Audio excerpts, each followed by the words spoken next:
Okay, guys, Assalamu alaikum. Today, once again, I'm in front of you, and today, the lecture I have prepared for you people, that is main verb.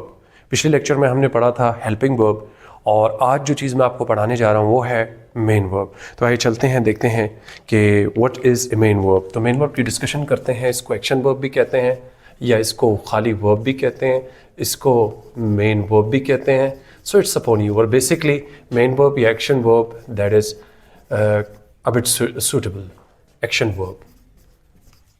अच्छा, अब इसको थोड़ा सा मैं आपके लिए define कर देता हूँ कि what is a main verb. कि main verb करता क्या काम है. बाज़ जगह इसको खाली verb भी कहा जाता है. It is used to show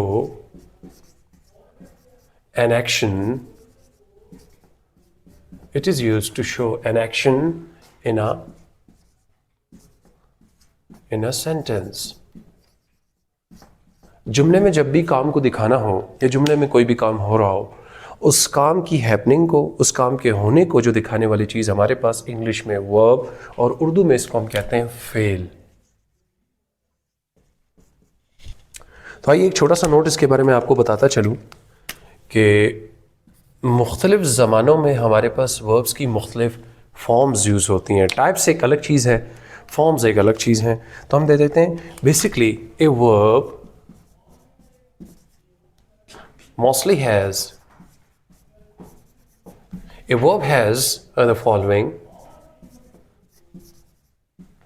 the following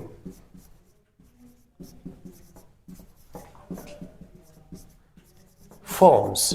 verb की हमारे पास ये फॉर्म्स होती हैं. ज़्यादा का मतलब मोस्टली का मतलब 90% हमारे पास यही है, और इनको हम मुख्तलिफ़ ज़मानों में इस्तेमाल करते हैं. फॉर एग्ज़ाम्पल अगर मैं कहूँ which forms, first form, first, second, third, fourth and fifth. अब गौर कीजिए कि फॉर एग्ज़ाम्पल पहली फॉर्म टेंस के लिहाज से अगर मैं कहूँ, मैं कहता हूँ clean, CLEAN, clean. Second form क्या बनती है? क्लीन्ड. थर्ड फॉर्म हमारे पास बनती है क्लीन्ड. वो मैं आपको दिखने में तो ऐसा लग रहा है कि फर्स्ट फॉर्म और second form they both are alike, but there is a big difference in their usages, but apparently they look alike. ये एक जैसी दिखती हैं, लेकिन जुमलों में मैं आपको डिफ्रेंशिएट करके बताऊंगा. फोर्थ फॉर्म हमारे पास होती है ING फॉर्म, जिसे ING के हिसाब से इजाफे से बनाया जाता है क्लीनिंग. और फिफ्थ फॉर्म को हम कहते हैं बेस फॉर्म क्लीन, जो इनवेरिएबल है, जो कांस्टेंट है, इसमें कोई तब्दीली वाक़ई है, ये किसी भी चीज़ को एक्सेप्ट नहीं करती. ना आप एस लगा सकते हैं, ना डी, ना ED, ना ING. It remains the same. इसकी यही हालत है. अब मैं कुछ जुमले आपके सामने रखता हूँ जिसमें इन फॉर्म्स को बताता हूँ. फॉर एग्जाम्पल अगर मैं फर्स्ट फॉर्म को यूज़ करता हूँ, मैं लिख देता हूँ फर्स्ट. मैं कहता हूँ आई क्लीन द रूम, मैं कमरा साफ करता हूं. तो इस वक्त आपकी जो फर्स्ट फॉर्म है वो ये है. सेकंड फॉर्म में अगर आप ये बात करते तो ये पास्ट इंडेफिनिट बन जाता. आई क्लीन्ड द रूम, मैंने कमरा साफ किया. अब आप गौर कीजिए कि पास्ट इंडेफिनिट टेंस में हम सेकंड फॉर्म यूज़ करते हैं. अब सेकंड और थर्ड फॉर्म में जो कन्फ्यूजन है वो यहाँ पे क्लियर होगी. थर्ड फॉर्म में हम कहते हैं I have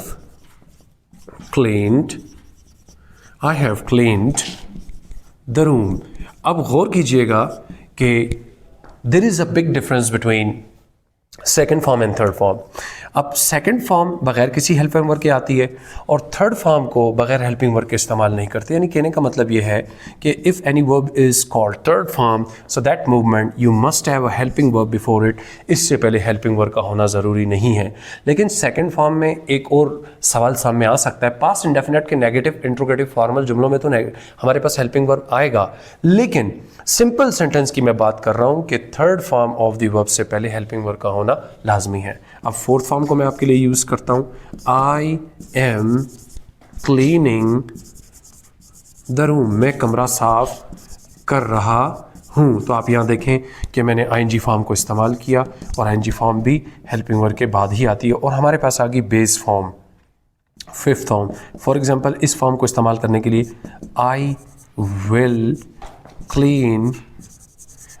clean the room. तो आप ये देखिए कि मैंने क्लीन को, बेस फॉर्म को एज इट इज़ यूज़ किया और कोई तब्दीली इसके अंदर नहीं लाई. तो यहाँ तक ये लेक्चर था हमारा मेन वर्ब और एक्शन वर्ब का. In my next tutorial I will come up with some more component of sentence. For today it's enough. Thank you very much.